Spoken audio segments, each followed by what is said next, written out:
Les invito a que tengamos una palabra de oración, mis amados hermanos, y vamos a abrir nuestras Biblias o sus Biblias en el libro o en la carta de Pablo a los Romanos para comenzar aquí el estudio en esta noche. Pero tengamos un tiempo de oración primeramente.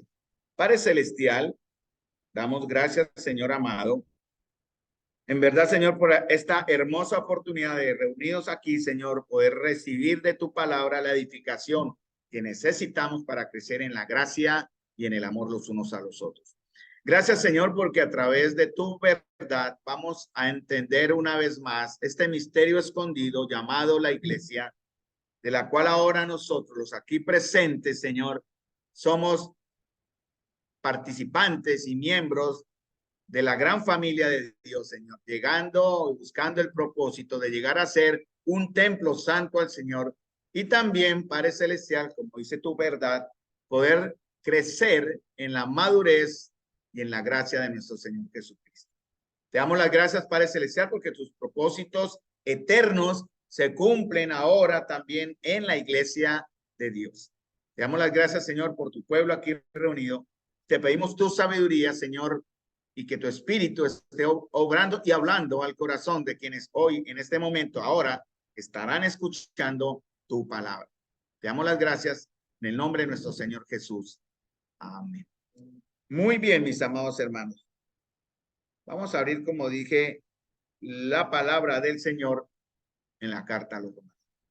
Pero recuerde de dónde venimos en el contexto, ¿no? Siempre estamos soltando un poquito, pero retomando al siguiente jueves para no olvidar cómo va o cómo vamos en nuestro proceso y en nuestra línea de conocimiento para que podamos entender esta es la oración, hermanos, y que la oración, valga la redundancia, también de Pablo sea una verdad de nosotros.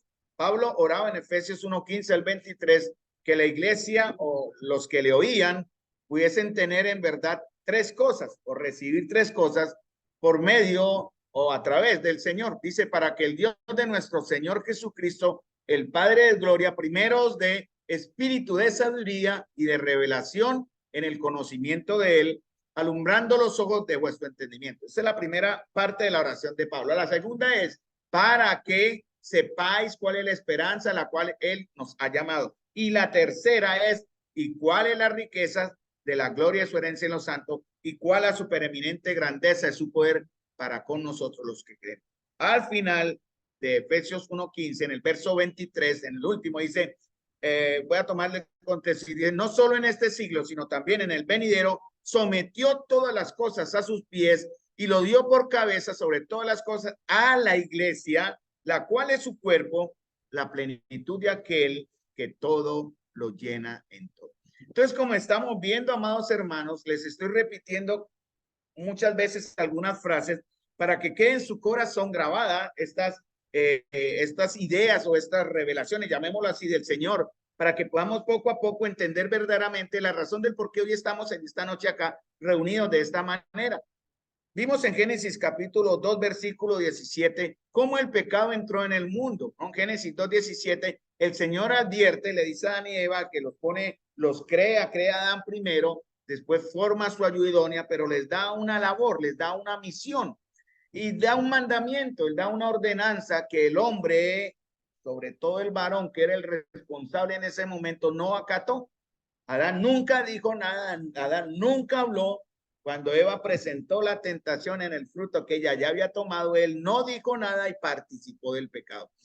Dice Génesis 2:17, mas del árbol de la ciencia del bien y del mal no comeréis, no comerás, porque el día que de él comieres ciertamente morirás. Eso fue lo que el Señor dijo. Y realmente eso fue lo que sucedió, porque a partir de ese momento, Adán y Eva condenaron a las generaciones que vendrían a la separación eterna del Señor, ¿no? Por cuanto todos pecamos, estamos destituidos de la gloria de Dios. Entonces, Adán y Eva murieron espiritualmente en ese mismo instante. Además también de que sus cuerpos se fueron o comenzaron a experimentar el proceso de decaimiento que terminaría en la muerte física. No solamente murieron espiritualmente, sino también murieron de una manera ya humana al correr de los años, envejecimiento, tal vez enfermedad, dolor y muerte. porque eso fue lo que el Señor dijo, ¿no? En su maldición a la mujer, con dolor parirá, y al hombre con dolor cultivará la tierra. Dolor es lo que recibimos por causa de la transgresión de un hombre. ¿Qué más pasó con ellos? Perdieron la comunión. No solamente murieron espiritualmente, sino también perdieron la comunión que antes disfrutaban con el Señor y fueron expulsados del jardín del Edén. Eso está en Génesis 2:24. Y por último, la imagen de Dios que estaba en ellos quedó desfigurada por causa del pecado. Ahora, en el Nuevo Testamento, mis amados hermanos, Pablo nos dice, les voy a revelar un misterio escondido, se llama la iglesia. Y él comienza a dar en sus enseñanzas, aquí comienza en Romanos, algunas características de la iglesia. Él avanza en su desarrollo de su enseñanza de ese misterio en Romanos capítulo 12 al 14 y en 1 Corintios capítulo 12 al 14, para nomenclatura para tener en nuestra memoria, donde él habla en completa armonía, digamos así, perfección, que es inspirado por el Señor, de lo que significa que la iglesia ahora es un cuerpo. Pero él en Efesios había dicho, haciendo la comparación en Efesios capítulo 5, he aquí, os digo, un misterio, como dice el Señor, era hablando de la imagen entre Cristo y la iglesia como el esposo y la esposa. Y él dice en capítulo 5, versículo 33, versículo 32, grande es este misterio, mas yo digo esto respecto de Cristo y la iglesia.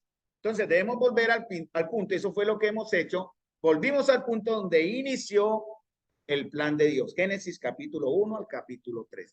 Entonces, Adán y Eva murieron espiritualmente. 2, perdieron comunión. 3, la imagen de Dios quedó desfigurada. Ahora, en el Nuevo Testamento, ya en la doctrina que se nos enseña, recuerden cuál fue el primer libro que llegó a las iglesias. Si hemos estado atentos a las enseñanzas de los domingos, fue la carta de Santiago, la primera carta que llegó a las iglesias año 40, 40 y tantos después de Cristo. Y 20 años después, Pablo empieza a escribir sus cartas también, Romanos, Corintios, Efesios, Gálatas, porque la iglesia del Señor se había extendido. Y él comienza entonces, como dice en Efesios, a revelar una verdad escondida. Y él empieza con siempre sus cartas, la mitad de sus cartas son doctrina, pero las siguientes partes de sus epístolas son prácticas. Santiago comienza directamente con la práctica. Y si comparamos cuidadosamente las enseñanzas de Santiago, en nada contradicen lo que Pablo enseñaría 20 años, tantos años después. Entonces es una completa armonía. Entonces se nos enseña, ahora en esta revelación que el Señor Jesucristo es la simiente de la mujer, el hijo de Adán que fue prometido en el huerto de él, porque él sería la simiente de un hombre perfecto. Se llama el postrer Adán, ¿no? Y obviamente el postrer Adán, porque hay un primer Adán y un postrer Adán, y sacando de aquí la ilustración o el principio, también hablaremos de una postrer ayuda idónea, llamada, en este caso, la iglesia. En el primer plan de Dios se llamaba Eva. Entonces la iglesia la comparan como la esposa de Cristo. Eso es muy importante, entender lo que significa esta relación de pacto ahora entre Dios y nosotros. Yo voy a hablar para nosotros que estamos aquí, a los que están allí en Zoom. Somos parte de la Iglesia Universal que nos congregamos de una manera local aquí en este barrio llamado Santa María. No somos denominación porque la Iglesia del Señor no es ni de Lutero ni de Calvino, ¿verdad? No es de ninguna clase de idea humana, ¿no? Simplemente somos la congregación de los santos puestos aparte, que estudiamos la Escritura y a través de la Escritura entendemos lo que significa ahora también ser un cuerpo. Entonces, hermanos, la iglesia o la esposa de Cristo debe manifestar 3 características ahora, que son lo contrario de lo que Adán perdió. Debe mostrar vida espiritual. La iglesia del Señor, nosotros como cuerpo, debemos mostrar vida espiritual. Santiago fue muy directo en esto, ¿no? Porque él comienza en su carta, en Santiago 2, a decir, ay, hermanos amados, sean no solamente oidores, sino hacedores. Cuando tenemos vida espiritual, hermanos, hay un proceso, en la Biblia se llama nuevo nacimiento, es algo milagroso. Y usted comienza a perder el gusto, digámoslo así, o algunos es más rápido, en otros es un proceso más lento, pero tiene que haber un proceso. ¿Qué es lo que pasa? Hay un cambio y usted se sorprende. ¿Cómo así? Yo antes era así, ahora no soy. antes tenía inclinación por ciertas maldades. Ya cada vez más, en la medida en que dependo del Señor, en la medida en que crezco en Él, esa dependencia de esclavitud se va, aunque ya fue rota, voy dejando atrás esa antigua naturaleza y voy perfeccionando en mí la nueva naturaleza, la que está en nosotros, que es la naturaleza de Cristo. Pero eso también, hermanos amados, es tarea para nosotros de hacerlo de forma comunitaria en la iglesia del Señor. Entonces debemos mostrar vida espiritual. Segundo, lo que Adán perdió, perdió comunión, ¿sí? Por su rebeldía. La iglesia ahora tiene una comunión directa con el Padre. Por eso hoy podemos reunirnos acá, hermanos, y dice la Escritura, tenemos entrada al trono de la gracia. Hombres y mujeres tenemos esa libertad de entrar directamente al trono de la gracia. En los años 1500, Martín Lutero en la iglesia de Wittenberg, creo que si no digo mal el nombre, publicó y clavó en la puerta de la iglesia sus 95 tesis. ¿De dónde salieron estas 95 tesis? Lutero era un sacerdote que empezó a estudiar las escrituras y se dio cuenta, ¿qué fue lo que el verso de Romanos, que está creo que en Romanos 3 o 4, que dice, mas el justo por la fe vivirá? Y eso no era exclusivo del sacerdocio, del papa o de los clérigos que le impedían al pueblo conocer la verdad de Dios. Por eso el pueblo en ese momento, por esos años, por muchos años, cientos de años, estaban esclavizados, no conocían la verdad de Dios. Pero llega la reforma y la reforma abre la oportunidad de que los creyentes o los cristianos pudiesen leer las escrituras en su lengua natural y no en el latín, como era la costumbre que la iglesia y solo los curas la leían. Y a través de un estudio personal y sincero de la verdad de Dios, las personas o los creyentes empezaron a entender lo que significaba tener ahora verdadera vida espiritual y verdadera comunión con el Señor, una comunión perdida por la rebeldía. Y tercero, algo que la iglesia debe ahora seguir mostrando como esposa y cuerpo de Cristo es la imagen de Cristo, ¿cierto? Eso está en Efesios capítulo 4 también, cuando dice el Señor en Efesios 4, que es uno de los textos bases sobre este tema, dice hasta que todos lleguemos. Aquí no es que si usted es parte de la iglesia se quedó atrás.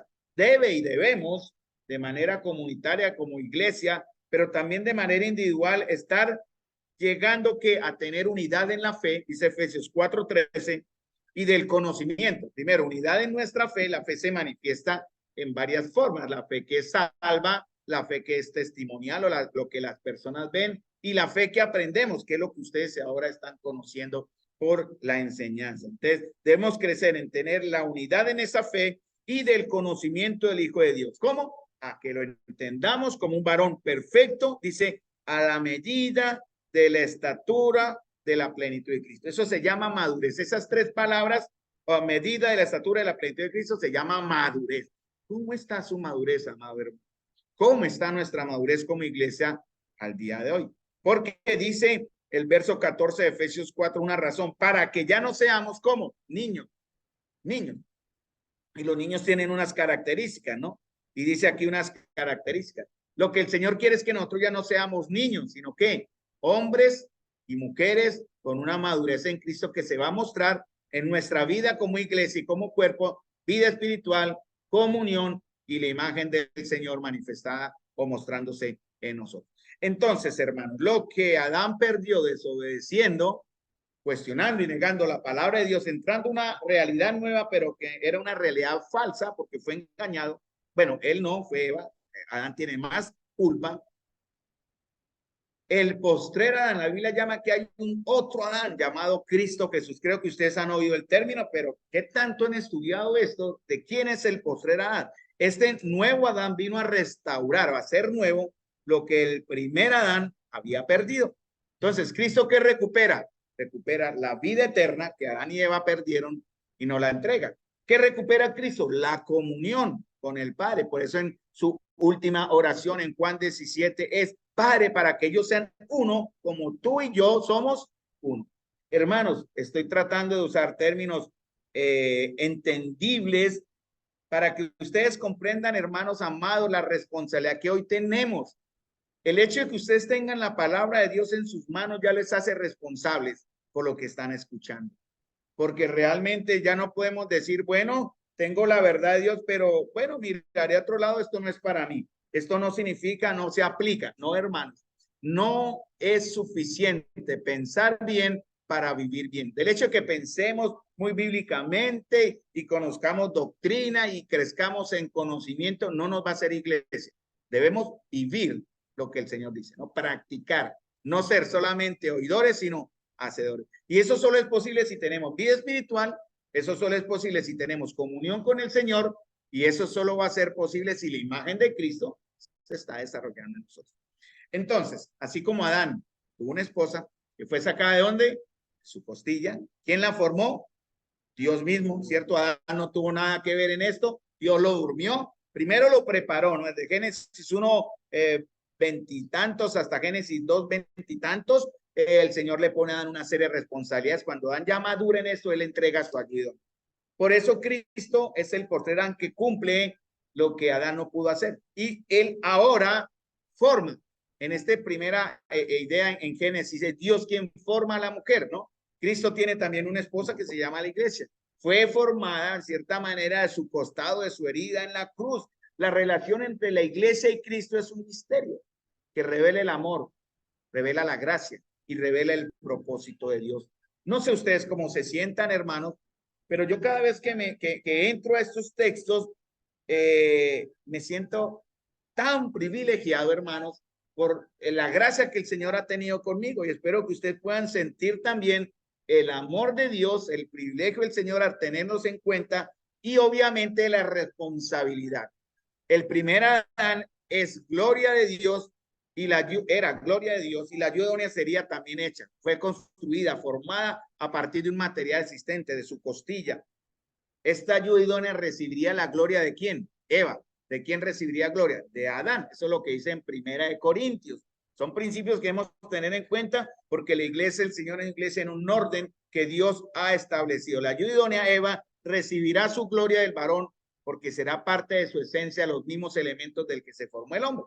Ahora, el hombre, en este caso, en el nuevo Adán y en la nueva esposa, llamémosla así, no ven ni interviene en la creación de la ayuda idónea. Adán no pudo hacer nada, ¿verdad? Pero Cristo es creador de su iglesia. Él la formará a su gusto y para su gloria. Interesante, ¿no? En la primer ejemplo, Dios formó a Eva según el gusto de ¿quién? De Dios. Adán no pudo decir nada. Me imagino que fue lo mejor. Eva era lo mejor en perfección. Y lo mismo en este caso es Cristo, quien ahora nos está formando para su propio gusto. Ya no es para el gusto de un tercero, en este caso Adán, que estaba allá, sino para el gusto de él, como el postrer Adán. ¿Cómo creen ustedes que nos ve el Señor entonces como la iglesia de él, como parte de su cuerpo y de su esposa?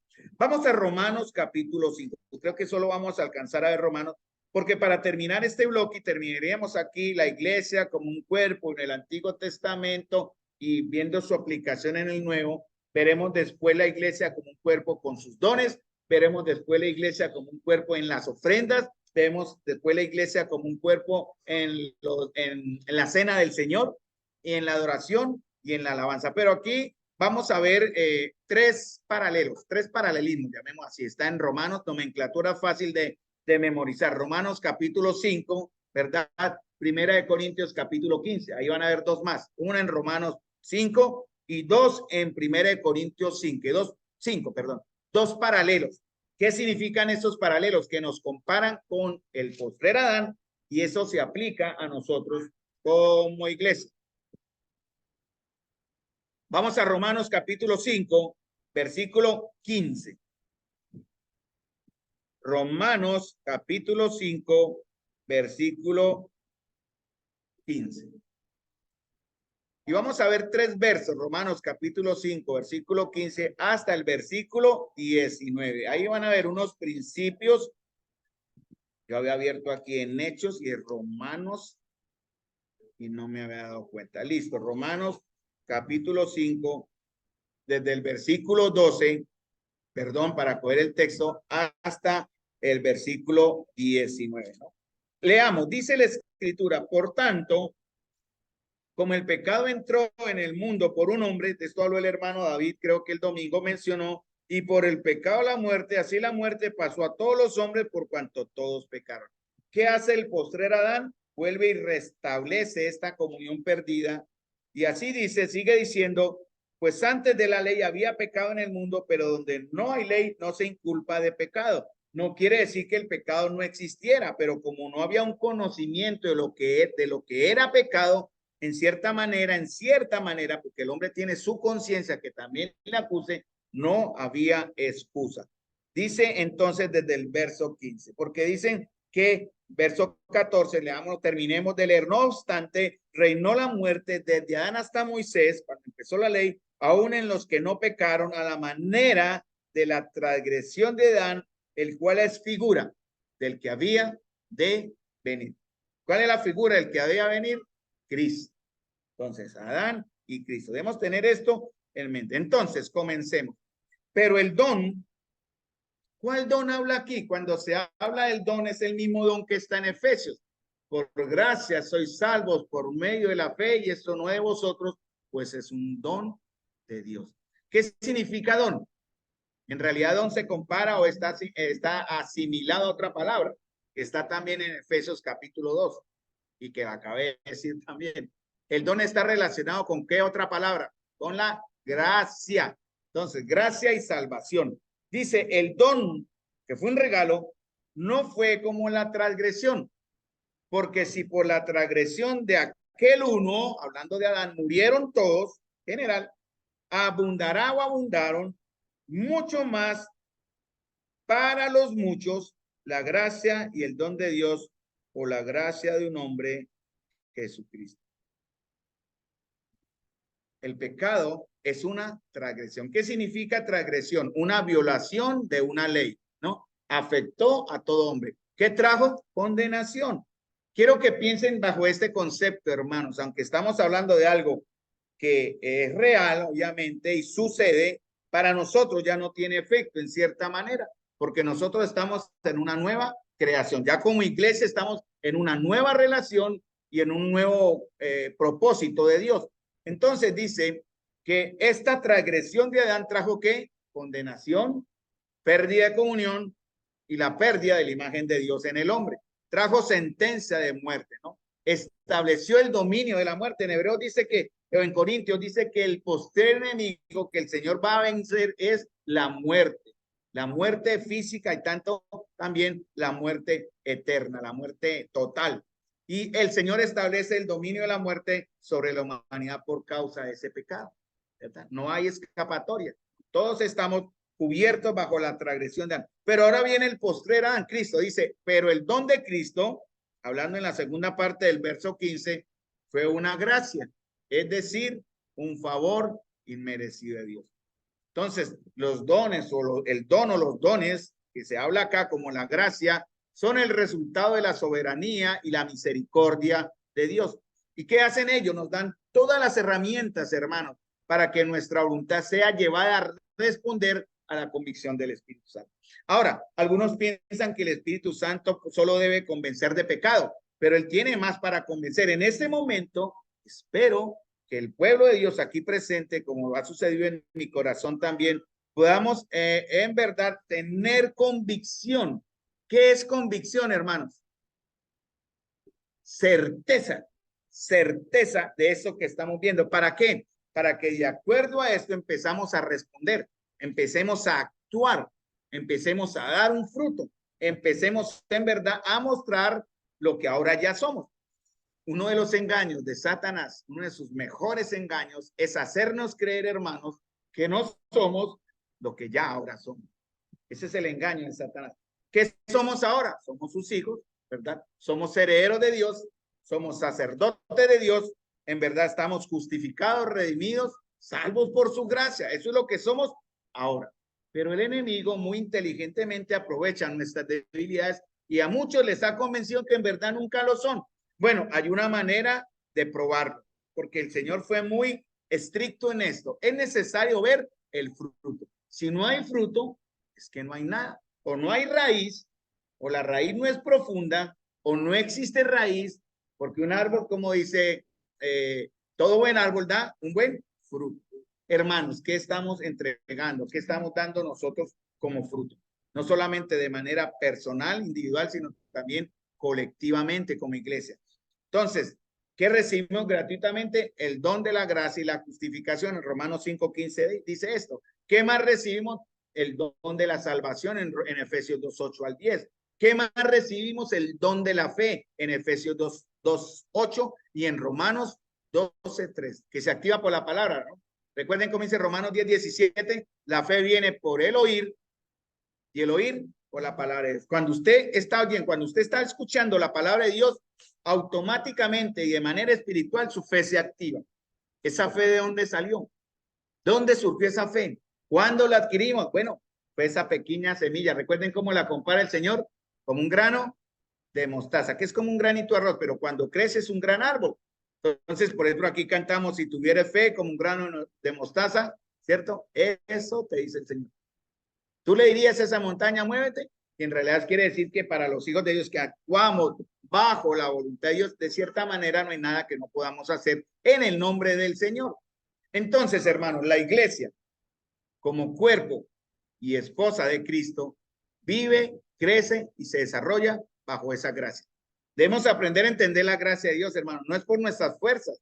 Debemos pedirle al Señor, llénanos de esa gracia. Gracia para resistir pruebas, gracia para resistirnos entre nosotros, gracia también para crecer y desarrollarnos en la voluntad de Dios. En Efesios 2:8-9 es una gracia también que no está basada en dónde, en las obras de la carne, sino en la fe, que debe dar frutos. Tenemos competencia aquí con la hermana nueva, pero qué bueno que ella también está escuchando la verdad de Dios. Romanos 6:14, vamos a leer rápidamente ahí enseguida el texto paralelo. Hay más de 35,000 referencias cruzadas en la escritura. Esta es una que confirma lo que estoy diciendo. Romanos capítulo 6, versículo 14. Porque el pecado no se enseñoreará de vosotros, pues no estáis, ¿qué? Bajo la ley, sino ahora estamos ¿cómo? Bajo la gracia. Esto fue gracias a que el postrerán nos volvió a incluir. ¿De qué manera? Gratuitamente, ¿cierto? Una gracia que nos permite ahora vivir en libertad, dice en Santiago capítulo 2, ¿no? En la libertad de la ley. Eso quiere decir en la libertad de la palabra, de la ley perfecta se llama, y no en la ley que implica mandamientos, requisitos o órdenes de carácter humano, ¿verdad?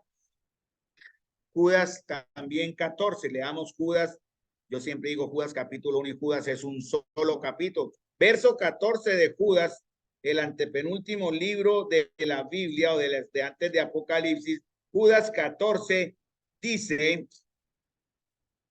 y llegué ya a Judas 14, dice, de estos a Judas 14, uy, parece que lo anoté mal. Listo, vamos a leerlo de todas maneras. De esto también, no, hermanos, leamos un momentico, creo que vamos a leer si es el 4. Sí, es el 4, perdón, es el 4. Yo puse uno más, es Judas 4. Porque algunos hombres han entrado encubiertamente, los que desde antes habían sido destinados para esta condenación. ¿Desde cuándo fueron estos hombres destinados a condenación? ¿Desde qué momento? ¿Desde qué momento estos hombres que habla aquí Judas fueron condenados a condenación? Fueron destinados a condenación. ¿En qué momento? En libertinaje. ¿Desde qué momento un hombre es condenado, llevado a condenación? Desde el momento en que nace.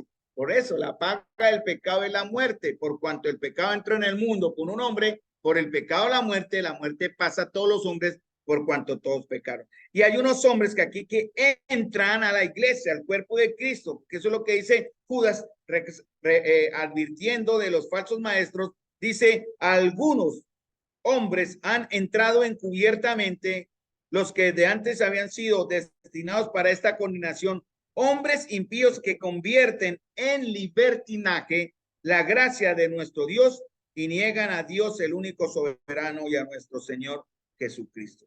Ahora estamos, hermanos, obligados o llevados a vivir bajo la gracia del Señor y no bajo la ley. Estad pues firmes, dice en Gálatas capítulo 5, en esta gracia en la cual fuimos otra vez libertados. Muy bien, Romanos capítulo 5, versículo 16 al 19. No estoy corriendo, pero quiero que ustedes entiendan cómo hubo una transgresión y ahora hay una gracia que la iglesia como cuerpo debemos mostrar. Muy bien. Ahora, Romanos capítulo 5, versículos 16 al 19. Ahí hay varias cosas más y leemos.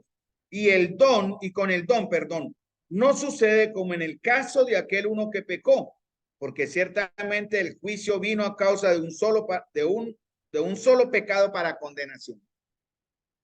Pero el don vino a causa de muchas transgresiones para justificación. Pues si por la transgresión de uno solo, en este caso de Adán, reinó la muerte, mucho más reinará en vida por uno solo, Jesucristo, los que reciben la abundancia de la gracia y el don de la justicia. Ahora, como iglesia, hermanos, por el pecado de Adán, un solo pecado, la condenación vino, ¿cierto?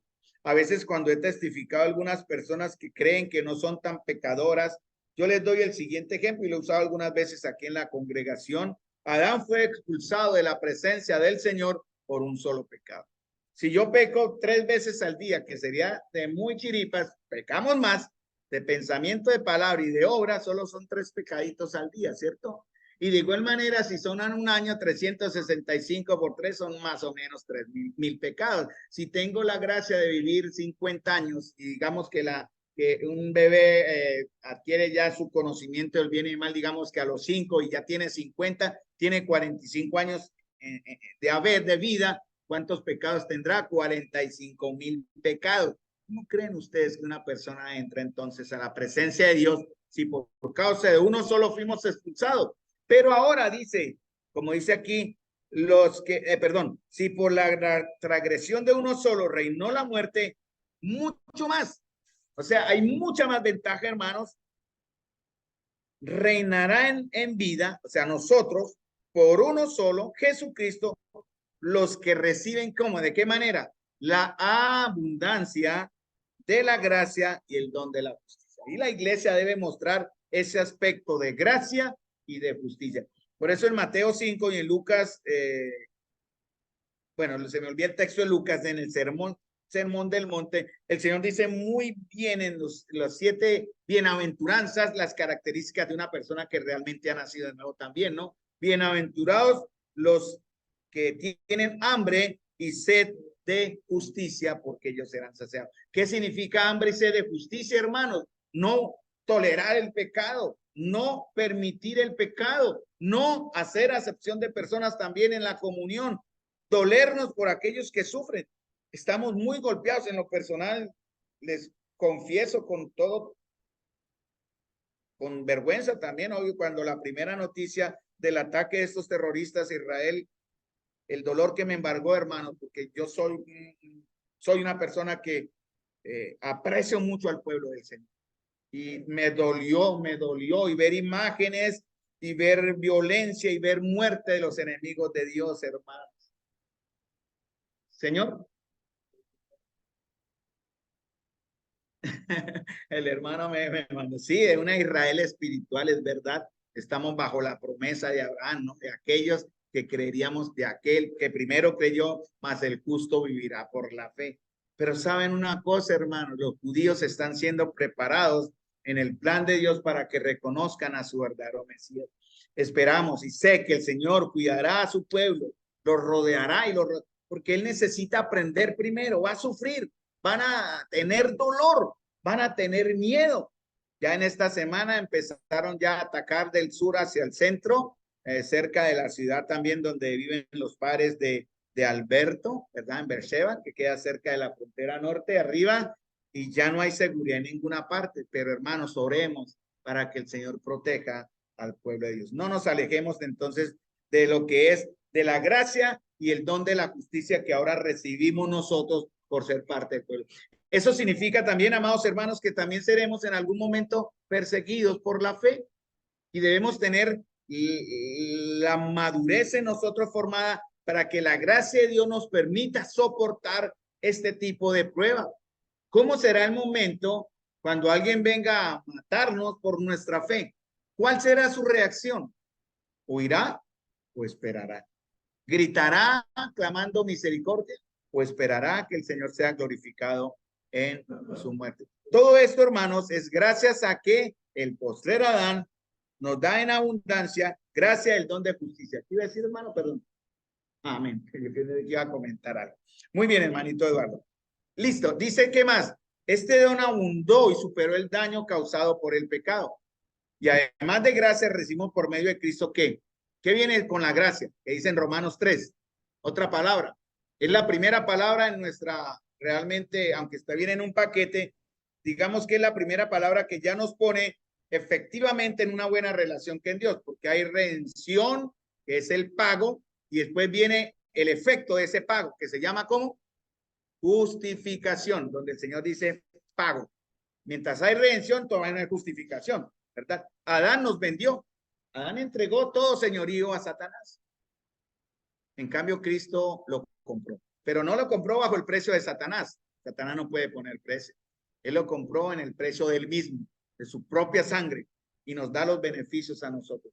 Por eso dice la escritura en Romanos 3 y habla de esos conceptos de redención, justificación, propiciación. Romanos 3:25 en adelante, que ahora nosotros tenemos en nuestra vida.